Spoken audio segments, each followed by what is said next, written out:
Meus queridos irmãos, a paz do Senhor Jesus.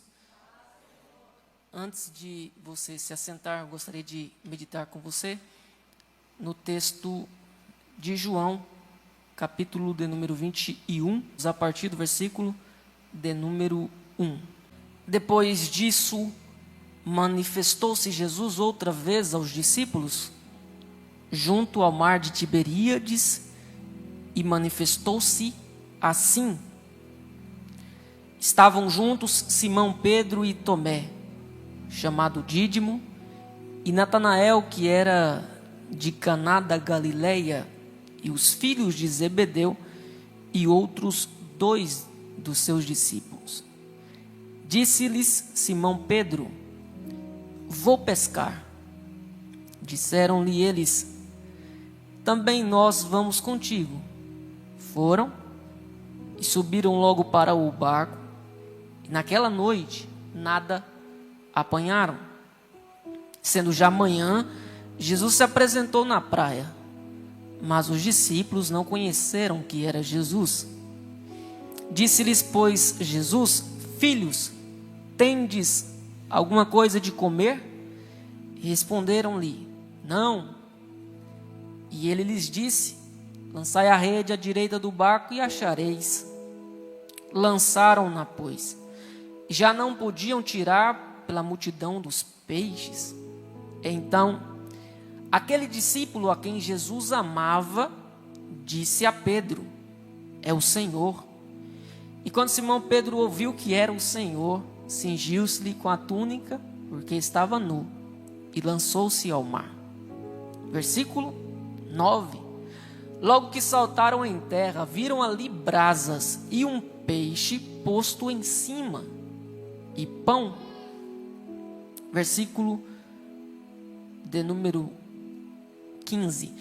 E depois de terem jantado, disse-lhe Jesus a Simão Pedro: Simão, filho de Jonas, amas-me mais do que estes? E ele respondeu: sim, Senhor, tu sabes que te amo. Disse-lhe: apacenta os meus cordeiros. Tornou a dizer-lhe segunda vez: Simão, filho de Jonas, amas-me? Disse-lhe: sim, Senhor, tu sabes que te amo. Disse-lhe: apacenta as minhas ovelhas. Disse-lhe terceira vez: Simão, filho de Jonas, amas-me? Simão entristeceu-se por ter-lhe dito pela terceira vez: amas-me? E disse-lhe: Senhor, tu sabes tudo, tu sabes que eu te amo. Jesus disse-lhe: apacenta as minhas ovelhas. Na verdade te digo que quando eras mais moço, te cingias a ti mesmo e andavas por onde querias, mas quando fores velho, estenderás as mãos e outro te cingirás e te levará para onde tu não queres. E disse isto, significando com que morte havia ele de glorificar a Deus. E dito isso, disse-lhe: segue-me. Amém? Obrigado por acompanhar a leitura, podem assentar. Todos nós fazemos teologia de algum modo, de alguma forma, mas quando nós paramos para estudar teologia, nós nos deparamos diante de uma área da teologia que chamamos de teologia sistemática. Teologia sistemática pega o assunto ou os assuntos mais tratados na Bíblia e sistematiza, organiza esses assuntos, levando em conta tudo o que a Bíblia diz acerca desse assunto. Teologia sistemática. Mas somente os assuntos relevantes estarão presentes, muito obrigado, na teologia sistemática. Serão abordados pela teologia sistemática. E o que é que define, que coloca um determinado tema, um assunto bíblico como relevante? A quantidade de vezes que ele é citado, a quantidade de textos bíblicos que temos à nossa disposição, que fala, que trata desse assunto. Então, salvação, é um tema recorrente na Bíblia. Então, quando nós estudamos teologia, mais especificamente teologia sistemática, nós nos depararemos com a matéria da teologia sistemática, que chamamos de soteriologia, a doutrina da salvação, porque este é um tema relevante. Mas o que nos assusta é que quanto mais relevante o tema é, mais dúvidas acerca deste tema há entre nós. Quanto mais a Bíblia fala de um tema, mais relevante ele é. E quanto mais relevante ele é, por mais que a Bíblia trate dele com muita constância, há muitas dúvidas dentro de nós e entre nós em relação a esse tema. É por isso que eu quero abordar com vocês aqui e agora o tema arrependimento. O que ele é? Porque ele é necessário. E eu gostaria de basear-me nesse texto que lemos, na vida, no arrependimento de Pedro, considerando que este tema precisa ser pregado, porque o que abre a soteriologia, a doutrina da salvação, é o arrependimento. A primeira mensagem de João Batista foi sobre arrependimento. A primeira mensagem de Jesus, o maior pregador que o mundo já conheceu, foi sobre arrependimento. Próprio Pedro, seu primeiro sermão aborda esse tema. Ele fala sobre arrependimento. Então, quem sou eu como ministro, como pregador, para negligenciar esse tema? Estes que eu citei são os meus referenciais. Então eu preciso pregar o que eles pregaram. E se eles pregaram arrependimento, eu prego arrependimento. Mas o que é arrependimento? De fato, genuíno. Arrependimento é uma necessidade, mas entre nós nem sempre é uma realidade. Então o que nem sempre é uma realidade precisa ser pregado. Precisa ser um assunto abordado sempre para que se torne, além de uma necessidade, uma realidade. E o que torna necessário o arrependimento? Quando eu percebo que voltei para a vida da qual Deus já me tirou. Todos nós sabemos que Jesus encontrou Pedro pescando no mar, dentro de um barco, lançando suas redes. De lá Jesus o tirou, lhe deu uma nova missão, um novo propósito de vida. Mas aqui no último capítulo do Evangelho segundo escreveu João, onde é que Pedro está? Dentro de um barco, pescando sobre o mar. Então, eu percebo, em primeiro lugar, que o arrependimento na vida de Pedro se tornou necessário por esse primeiro motivo. Ele voltou para o lugar de onde Cristo já havia resgatado ele. E após tirá-lo do mar, das águas, do barco, Jesus prometeu a ele um outro mar, o mundo. Garantiu a ele um novo instrumento de pesca, uma nova rede, o Evangelho. E que usando este instrumento, ele pescaria um tipo diferente de peixe. Agora, seres humanos, perdidos, mortos em seus delitos e pecados. E Jesus, olhando para ele, em Lucas 5, disse: segue-me. E Pedro o seguiu. E Pedro começou a caminhar com Cristo. Mas agora, ele não caminha mais seguindo os passos de Cristo.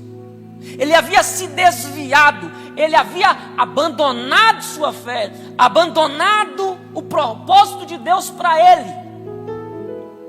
É por isso que agora nós vemos no versículo 1 do capítulo 21 que lemos a seguinte expressão: Jesus manifestou-se outra vez aos seus discípulos. E esta manifestação foi assim, estando junto Simão Pedro, Tomé, Natanael e os filhos de Zebedeu e outros 2 dos seus discípulos. Simão Pedro disse a eles: vou pescar. Eles estão onde?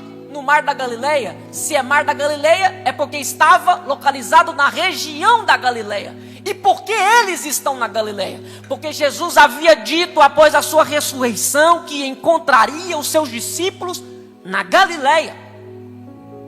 Jesus havia dito que eles deveriam ir para a Galileia, para que na Galileia Jesus se manifestasse a eles.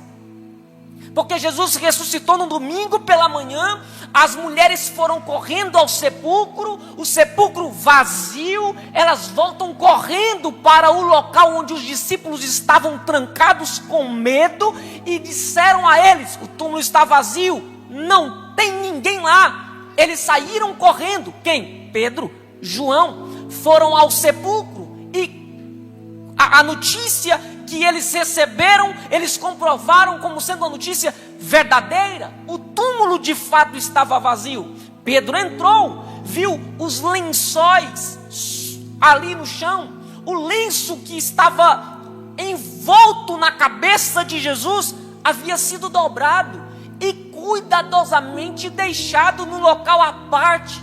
Pedro concluiu que Jesus não estava ali, o túmulo estava vazio, mas ele não foi persistente, perseverante em permanecer ali. Ele volta para casa, mas as mulheres que ali permaneceram viram Jesus ressurreto. Jesus se apresentou e se manifestou a elas. Como Pedro já não estava mais, Jesus disse às mulheres: deem um recado aos apóstolos, dizendo-lhes: ide a Galileia e apresentai-vos ali, para que vocês me vejam. Jesus usou as seguintes palavras: dizei isto aos discípulos, especialmente a Pedro, porque Pedro havia negado Jesus e todos nós sabemos disso. E Pedro agora está tão cansado de tudo isso, sua mente está pesada, carregada, mas mesmo assim ele se dispõe, ele se levanta e vai para a Galileia. Imagine comigo como foi esse trajeto para Pedro.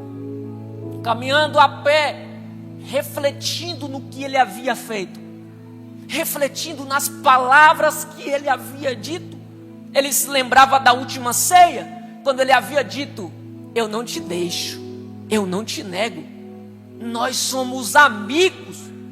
O Senhor mudou minha vida, mudou minha história, então eu vou contigo, como gratidão pelo que o Senhor fez por mim, até as últimas consequências. Se o Senhor for preso, eu serei preso contigo. Se o Senhor foi pendurado numa cruz, não haverá apenas uma cruz, mas 2 cruzes, uma minha e uma do Senhor. Eu morro contigo, mas eu não te nego, mas eu não te deixo. São estas as lembranças que Pedro tem enquanto caminha para a Galileia. Mas ele caminha na expectativa e na esperança de encontrar Jesus lá. E quando eles chegam na Galileia, nada de Jesus. Eles não veem Jesus, eles não encontram o mestre. Decepcionados, Pedro olha para os demais e diz: eu vou pescar. Ele mandou a gente voltar para Galileia, porque Galileia é o local onde ele nos achou. Então ele desistiu da gente e disse para a gente voltar para a vida que a gente tinha.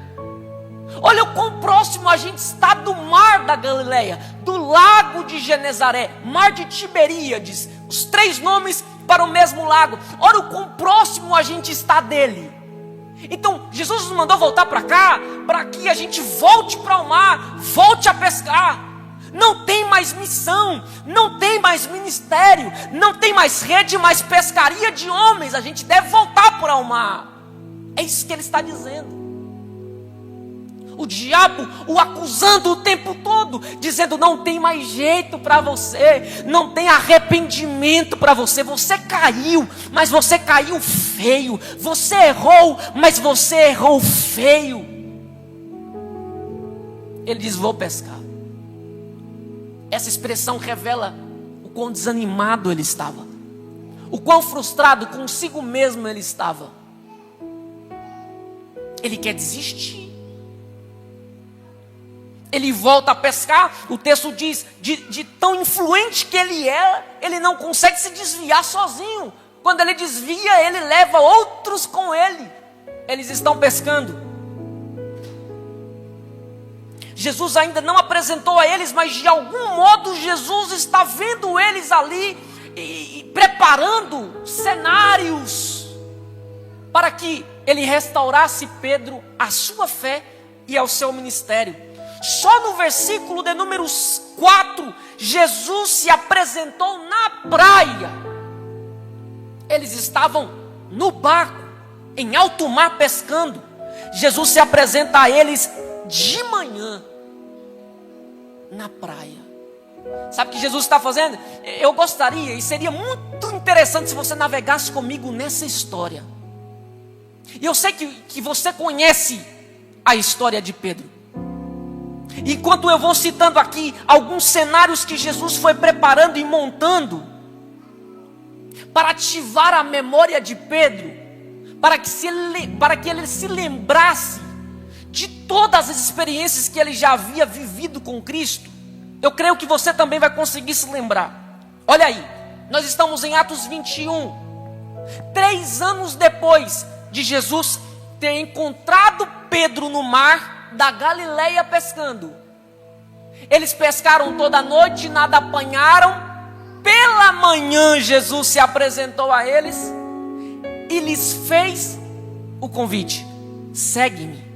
Agora, são 3 anos depois, não é o mesmo registro, mas olha quão semelhantes os cenários são, as experiências são. Pedro disse: vou pescar. Os outros disseram: iremos contigo. Subiram logo para o barco e naquela noite nada apanharam. Então, um primeiro cenário se repete, a mesma experiência. Naquela noite nada apanharam.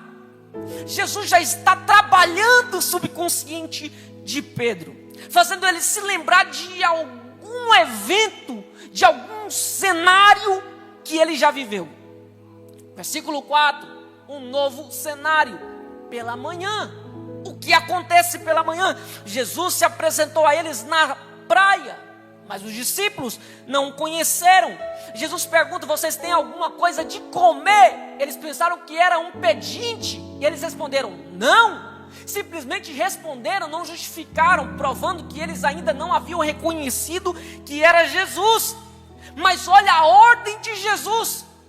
Diante da resposta de que eles não haviam nada para comer, Jesus disse: lançai as vossas redes do lado direito e achareis. Eles lançaram e já não podiam tirar a rede do mar pela multidão dos peixes que apanharam. Versículo 7, aquele discípulo a quem Jesus amava disse a Pedro: é o Senhor. Olha o que este discípulo tem, que nós precisamos ter: o discernimento espiritual, para reconhecer que obra é Jesus que está fazendo e que obra que não é Jesus que está fazendo. Mas a mente de Pedro está tão pesada pelo pecado que ele havia cometido, pela necessidade de arrependimento, que ele não consegue discernir o que João foi capaz de discernir. João foi conectando uma cena a outra, e a conclusão que ele chega é de que era Jesus que estava ali na praia. Primeiro, haviam pescado toda a noite e nada apanharam. Pela manhã, um homem se apresenta a eles na praia.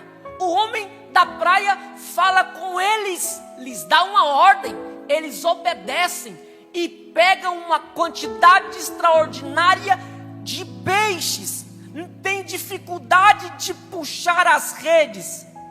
Quando João vê isso, ele olha para Pedro e diz: Pedro, sabe quem é? Sei não, não conheço. João disse: é o Senhor, Pedro.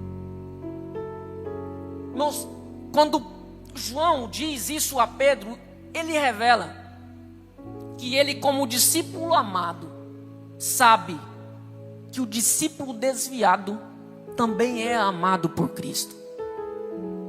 O texto diz: o discípulo a quem Jesus amava, disse a Pedro. João sabe que Jesus está ali não por causa dele. Tomé está ali, mas João sabe que Jesus não está ali por causa de Tomé. Jesus está ali por causa de Pedro.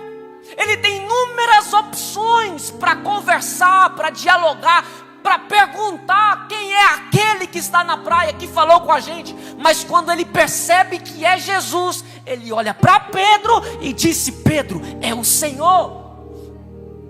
Ele veio ao nosso encontro, ele veio em nossa direção. Irmãos, essa é a graça de Deus, é a preciosidade do Evangelho. Não importa o quão pecadores éramos, Jesus veio ao nosso encontro. Jesus nos amou ao ponto de não desistir da gente, ainda que nós tivéssemos desistido dele. Ele vem com amor e graça e se apresenta a eles na praia. Quando Pedro ouviu João dizer: é o Senhor, ele se vestiu, porque estava nu, e lançou-se ao mar. Ele não consegue esperar que o barco chegue à praia, para que ele desça e encontre-se com Jesus. Ele pula no mar, ele começa a nadar para que ele chegue antes de qualquer outro. E quando eles chegaram, no versículo 9, na praia, um segundo cenário é montado. O primeiro cenário, o mesmo mar que Jesus havia pescado Pedro está pescando agora, e Jesus vai lá para restaurar ele. A mesma experiência, pescaram toda a noite e nada apanharam. Jesus chega pela manhã e opera um grande milagre. Eles pegam uma quantidade extraordinária de peixes. Agora o segundo cenário, no versículo 9, logo que saíram em terra, saltaram em terra, viram ali brasas, viram ali peixe, viram ali pão. Por que tem peixe ali? Jesus está trabalhando a memória de Pedro para que se lembrasse do dia que Jesus o chamou. Porque ali tem pão, para que Pedro se lembrasse da última vez, quem sabe, que ele comeu pão. Em qual ambiente foi? Em que momento foi? Na última ceia, quando ele havia garantido que não negaria Jesus. E porque ali tem brasas, porque ali tem uma fogueira, porque todos nós sabemos que Pedro negou Jesus diante de uma fogueira.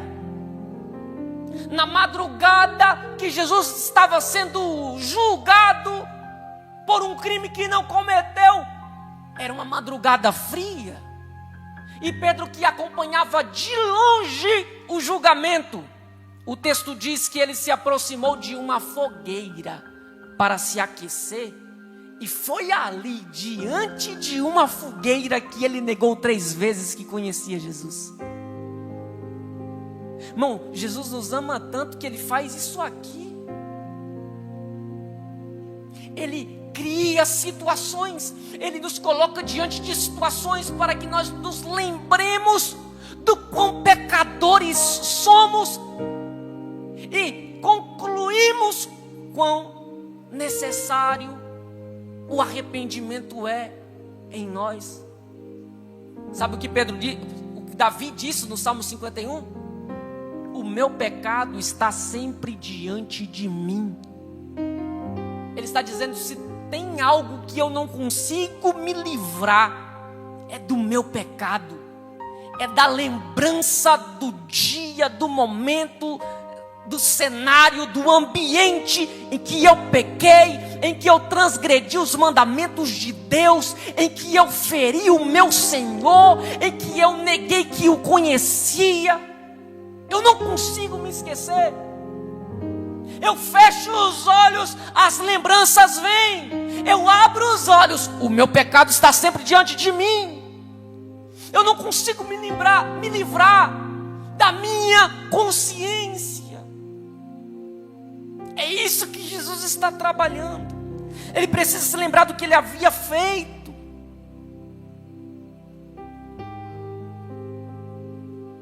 No versículo 15, diz que quando Pedro se apresentou a Jesus na praia, eu não sei se eles conversaram outros assuntos antes, depois, eu só sei que o que está registrado, uma pergunta de Jesus: Pedro, tu me amas? E claro, eu não sou nenhum especialista em grego, mas no grego a resposta que Pedro disse é: eu gosto de ti. A pergunta não foi se ele gostava, a pergunta é se ele amava. E ele responde: eu gosto. Jesus pergunta pela segunda vez: tu me amas? Pedro responde: eu gosto. Pela terceira vez Jesus pergunta: Pedro, tu me amas mais do que estes? Estes quem? Discípulos? Porque Jesus faz essa pergunta porque Pedro havia dito que amava Jesus mais do que os outros. Ele disse: ainda que tu sejas uma pedra de tropeço para os outros, nunca o serás para mim. Então, eu te amo mais do que eles. E quando Jesus perguntou pela terceira vez, o texto diz: Pedro se entristeceu. Por que ele se entristeceu? Porque Jesus havia perguntado pela terceira vez. E por que ele se entristeceu? Porque Jesus perguntou pela terceira vez. Porque ele se lembrou de que por 3 vezes ele havia negado que conhecia Jesus.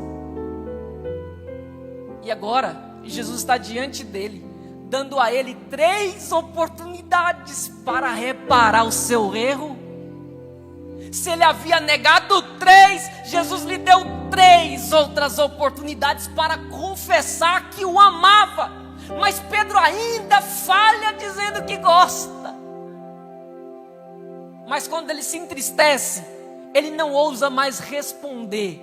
Ele diz: Senhor, tu sabes de tudo. Tu sabes de todas as coisas. E se eu te amo de fato, tu sabes disso. Então ele percebe que ele estava passando por um teste. Irmãos, a expectativa de muitos quando leem o texto é que Jesus vai abrir mão de Pedro. Jesus havia colocado nas mãos dele uma rede. O que é isso? Ministério. Pescar homens. E se Jesus fosse muitos de nós, o que faríamos nesse momento? Quando alguém quebra com a gente uma aliança, um acordo, dá de volta. Eu quero. Você não é merecedor mais disso? Me dá. Talvez Jesus diria: me dá a rede de volta. Esse ministério não é mais para você. Você não merece mais isso. Jesus garante a Pedro que a rede continuaria em suas mãos. E Jesus acrescenta o cajado. Jesus havia garantido o ministério de pescar homens. Agora Jesus acrescenta o ministério de cuidar de homens. Irmãos, não tem como colocar Deus numa caixinha e dizer Ele só trabalha assim. Nenhum de nós estamos aqui, somos o que somos, temos o que temos por causa dos nossos próprios méritos. É tudo graça. Então Pedro poderia ouvir de Jesus: devolve a rede aí. Mas Jesus disse a Pedro: toma aqui o cajado, você já tem a rede, pode ficar com ela, eu ainda conto com você para pescar homens, mas eu vou acrescentar a essa responsabilidade uma outra responsabilidade. Você não vai só pescar homens, você não vai só atrair homens, você vai cuidar de pessoas. Apacenta os meus cordeiros, apacenta as minhas ovelhas. Só pode cuidar do rebanho de Cristo quem ama o dono do rebanho, quem ama Cristo. É por isso que só depois de Jesus ter confirmado que Pedro o amava de fato, que Jesus deu a ele o cajado. Aí o último versículo que lemos, o versículo de número 19, Jesus, a última expressão do versículo é, Jesus disse a Pedro: segue-me. Jesus criou todo o cenário, fez Pedro se lembrar de cada uma das experiências que ele viveu, de sua negação, de sua queda. E agora Jesus lembra Pedro lá do início. Jesus havia dito lá no começo para que Pedro seguisse ele. Pedro havia se desviado, mas agora Jesus restaura Pedro e diz: segue-me. Jesus viu nele arrependimento verdadeiro, e o que Jesus estava dizendo é: não há mais motivo para você continuar nessa rota, nesse caminho. Volta para mim, segue-me. E em 3 minutos eu quero compartilhar com você 3 lições desse texto. O que é arrependimento?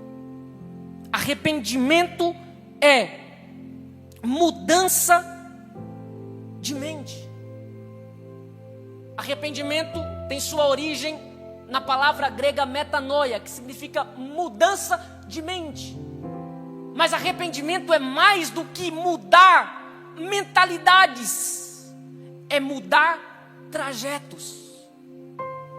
Todos nós nascemos de costas viradas para Deus. O nosso destino não é o céu, é o inferno. Mas durante a vida, cada um de nós teremos a oportunidade de alterar o nosso destino, de alterar a nossa rota. E isso só é possível por meio do arrependimento. É o arrependimento que muda a nossa rota. Arrepender é confessar os meus pecados, é reconhecer o meu erro. Quando Pedro disse: tu sabes de todas as coisas, Pedro estava dizendo: tu sabes que eu pequei, tu sabes que eu te neguei, tu sabes que eu falhei, que eu caí, que eu errei, mas tu também sabes o quão arrependido eu estou. Então, antes de recebermos de Deus o perdão, Ele precisa ver em nós palavras e atitudes que comprovam que estamos arrependidos de fato. Davi reconheceu o seu erro quando disse: pequei, somente contra ti pequei. O filho pródigo reconheceu o seu erro quando disse: pai, pequei contra o céu, pequei contra ti. É necessário que cada um de nós, dia após dia, reconheçamos os nossos erros. Terceiro e último lugar, arrepender é deixar de praticar o pecado e praticar a justiça. Qual foi o pecado de Pedro? Influenciar pessoas a se desviarem. Quando ele diz: vou desviar, ou seja, vou pescar, ele levou outros tantos com ele.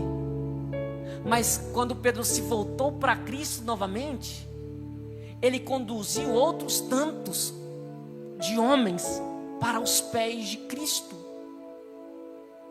Arrependimento genuíno não é deixar de pecar, é deixar de pecar e praticar obras dignas de arrependimento, que comprovam o quão arrependido estamos.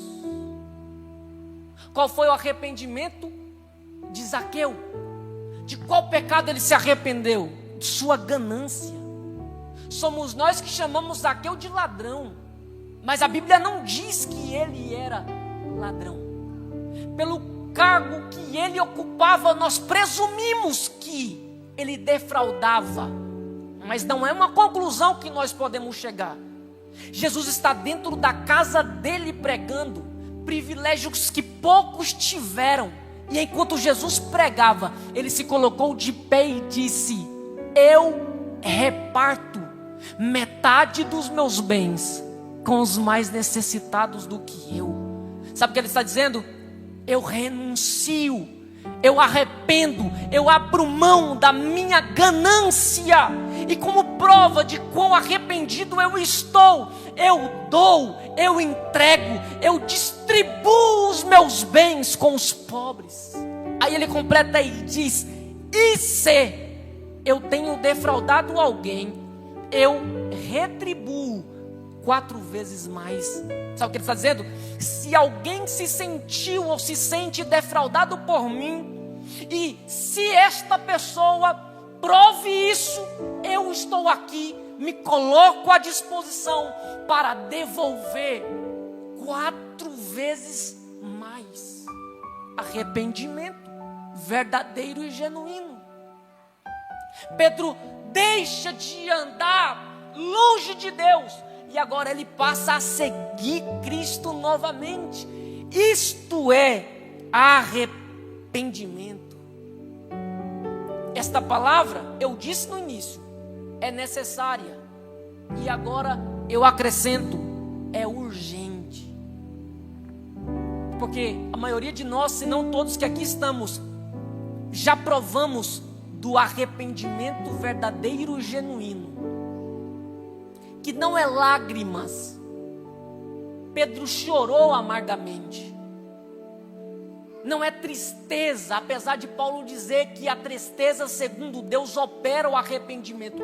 Lágrimas e tristeza são sinais iniciais de arrependimento. Todos nós já provamos disso. A Bíblia diz que Esaú chorou, derramou lágrimas, mas não se viu nele arrependimento. Então o que é que Deus espera de nós? É que nós desenvolvamos esse arrependimento dia após dia. Porque apesar de nós já havermos sido comprados, resgatados, redimidos, e estamos num processo de santificação, há necessidade de arrependimentos diários. Porque nós, como salvos, não cometemos os mesmos pecados que os ímpios cometem. Mas isso não significa que nós não pecamos. Nós não estamos decaídos da graça mais. Mas diariamente nós sofremos pequenos deslizes. O que para o ímpio é pecado, fazer o que a Bíblia manda não fazer. O que para o crente constitui pecado, não fazer o que a Bíblia manda fazer. Então para o crente, se ele não ora, ele já está pecando. Então talvez por esse motivo, muitos de nós aqui nessa noite já devamos nos arrepender por isso. Mas o arrependimento genuíno é sincero. É se você se levantar daqui esta noite dizendo: eu não cometerei mais este erro de passar um dia sem dobrar os meus joelhos e orar a Deus. É por aí. Este é o princípio. Eu gostaria que você, baseado nessa palavra, se colocasse de pé. Pastora Léa, é possível aquela canção? Então a equipe de louvor vai cantar uma canção aqui. E eu quero concluir essa mensagem com a atitude de Pedro de se voltar para Cristo. Irmãos, o texto diz que quando ele disse: vou pescar, e os outros disseram: a gente vai contigo, o texto diz: e logo eles subiram no barco. Se você estuda o Pedro dos Evangelhos, você sabe o quão rápido ele é para pecar. Mas agora, arrependido, você percebe o quão ágil ele é para demonstrar o quão genuíno é o seu arrependimento. Ele corre para Jesus. E se você está cansado, se você está sobrecarregado, Jesus disse: venha até mim e eu vos aliviarei. Se você me perguntar qual a diferença entre o pecado de Pedro e o pecado de Judas, eu te direi: o pecado é um só. Não há diferença entre traição e negação. Mas se você alterar a pergunta e disser qual pecado feriu mais Jesus, eu te respondo: o de Pedro, porque Pedro disse que não negaria. Judas negou, mas em nenhum momento ele disse que não trairia. Mas o pecado mais grave foi perdoado, simplesmente porque Pedro correu até Jesus. Então essa é a oportunidade que temos nessa noite, de corrermos aos pés dele e alcançarmos, por meio do arrependimento, o perdão do qual nós tanto precisamos.